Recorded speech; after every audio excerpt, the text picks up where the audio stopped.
What is it? No, okay. So like all this time I'd been centering in on like newcomers hooking up with other people or whatever. But there are so many other relationships that can be unhealthy.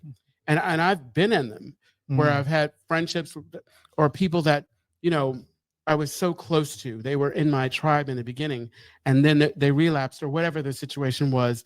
And it really kind of challenged it kind of knocked my foundation off, or it kind of, uh, you know what I'm saying? It's like, it just really kind of, um, when I came in, I thought that once you got sober, you stayed sober.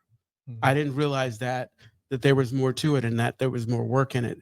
And I, for the longest time, folks would relapse and I would shut down.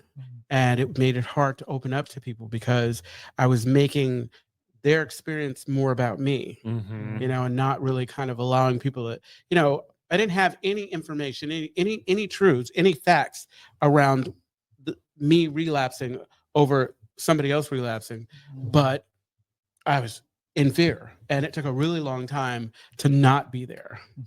Yeah.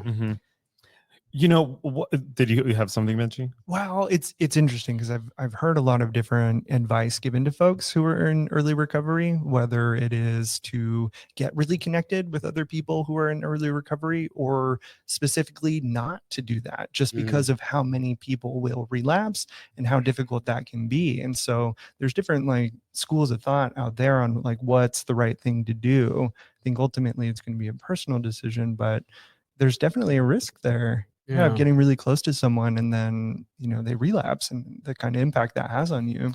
Yeah, I think a lot about how, okay, so we're in a unique situation, right? Because we live in San Francisco. This is kind of like unique to big cities, is that you have like a large gay population that are in recovery. That's unique, right? Yeah. And most of my friends are people in recovery and are gay.